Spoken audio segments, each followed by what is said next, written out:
पश्चिम द्रुतगती मार्गाने प्रवास करणाऱ्या वाहन चालकांना लवकरच एक समान आणि आकर्षक रस्त्याचा आनंद घेता येणार आहे। त्याकरता दहिसर ते माहीम दरम्यानच्या 25 किलोमीटर लांबीच्या या मार्गावर एक समान स्ट्रीट आर्किटेक्चर उभारताना या मार्गाचं सुशोभीकरण करण्याची पालिकेची योजना आहे।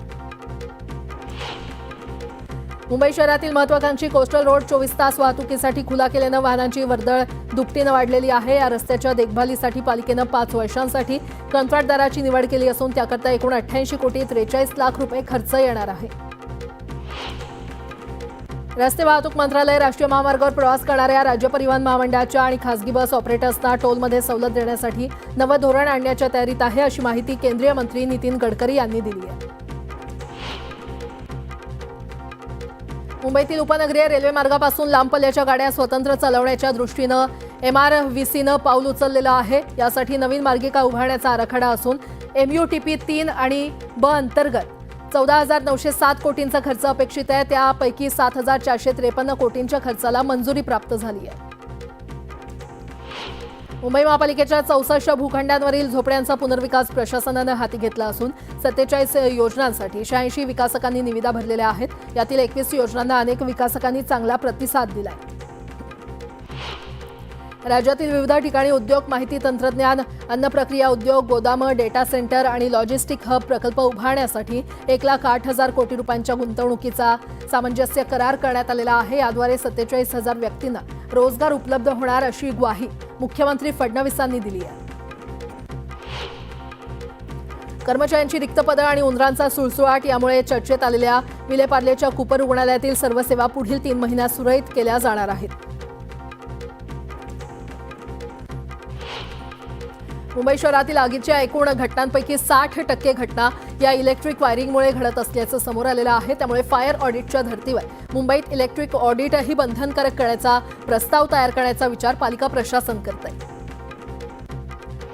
वरळी शिवडी उन्नत रस्ता प्रकल्पाअंतर्गत प्रभादेवी येथील जुना पूल पाडत त्या जागी नवीन द्विस्तरीय पूल बांधला जाणार आहे। त्यासाठी एल्फिस्टन पूल बंद करत त्याचं पाडकाम करण्याकरता MMRDA फेब्रुवारीपासून प्रयत्नशील आहे, मात्र त्यात त्यांना यश येत नव्हतं। आता आज रात्री 12 वाजता हा पूल बंद केला जाणार आहे। मुंबई वाहतूक पोलिसांनी ही माहिती दिली आहे।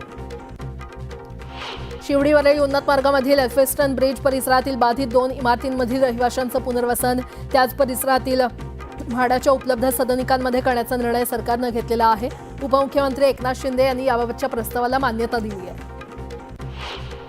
हार्बर मार्गावरील कुर्ला टिळक नगर स्थानकादरम्यान नवीन डायव्हर्जन मार्गिकेच्या कामासाठी शनिवारी रात्रीपासून रविवारी दुपारपर्यंत सुमारे 14.5 तासांचा ब्लॉक घेण्यात येणार आहे। या ब्लॉकमुळे हार्बर मार्गावरील वडाळा रोड मानखुर्द दरम्यानची लोकसेवा बंद राहील।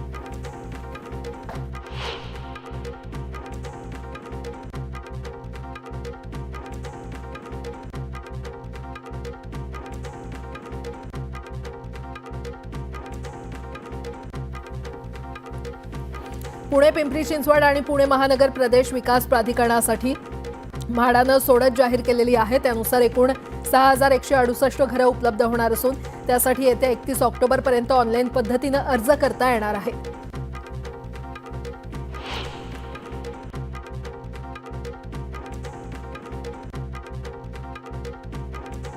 गेल्या काही वर्षांपासून OC प्रमाणपत्राअभावी अनधिकृत इमारतींचा शिक्का बसलेल्या मुंबईतील हजारो इमारतींसाठी महिनाभरात नवं धोरण आणण्याचा निर्णय नगरविकास खात्यानं घेतलेला आहे। त्यामुळे या इमारतींना भोगवटा प्रमाणपत्र मिळवण्याची संधी मिळणार असल्याची माहिती उपनगर जिल्ह्याचे पालकमंत्री आशिष शेलार यांनी दिली आहे। बुलेट ट्रेन प्रकल्पात ट्रॅकचं काम करण्यासाठी नॅशनल हायस्पीड रेल कॉर्पोरेशन लिमिटेडनं लार्सन अँड टर्बो कंपनीसोबत करार केलेला आहे। या अंतर्गत महाराष्ट्रातील 157 किलोमीटर लांबीच्या मार्गावर ट्रॅक आणि डिझाईन, पुरवठा, बांधकाम, चाचणी आणि कार्यान्वित करण्याचं काम त्यांच्या माध्यमातून करण्यात येणार आहे। EPFO दिवाळीपूर्वी ATM मधून पैसे काढण्याची तसंच बँकेसारखी सुलभ व्यवहार करण्याची सुविधा उपलब्ध करून देण्याचा विचार करते। 10 आणि 11 ऑक्टोबर रोजी होणाऱ्या EPFOच्या विश्वस्त मंडळाच्या बैठकीत यावर निर्णयाची शक्यता आहे। 4थी आणि 7वीच्या विद्यार्थ्यांसाठी शिष्यवृत्ती परीक्षा पूर्ववत लागू होणार आहे। याबाबत धोरणात्मक निर्णय शासन स्तरावर होण्याचे संकेत राज्याचे शालेय शिक्षण मंत्री दादा भुसे यांनी दिलेले आहेत आणि यामुळे राज्यातील 4थी आणि 7वीच्या 37,74,988 विद्यार्थ्यांना शिष्यवृत्ती परीक्षेसाठी नावं नोंदवता येणार आहेत। प्रवाशांच्या सोयीसाठी कोकण रेल्वेनं KR मिरर हे नवं मोबाईल ॲप लॉन्च केलेलं आहे. हे मोबाईल ॲप प्रवाशांना अधिक आधुनिक, सोपा आणि सर्वसमावेशक डिजिटल अनुभव देणारं आहे. प्रदीर्घ लढाईनंतर महापालिकेच्या 580 स्वच्छता कर्मचाऱ्यांना सेवेत परत घेण्यात आलंय.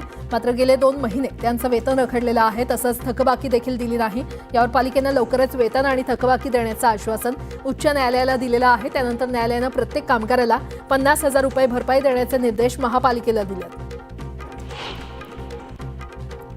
लाखो भाविकांचं श्रद्धास्थान असलेल्या अष्टविनायकाच्या मंदिर परिसरात सुरू असणारी विकासाची कामं वेळेत आणि दर्जेदार पद्धतीनं पूर्ण करावीत. या विकास आराखड्याअंतर्गत काम करताना मंदिराच्या मूळ बांधकामाला कोणताही धक्का न लावता प्रत्येक कामाला हेरिटेज टच द्यावा असे आदेश उपमुख्यमंत्री अजित पवार यांनी दिले.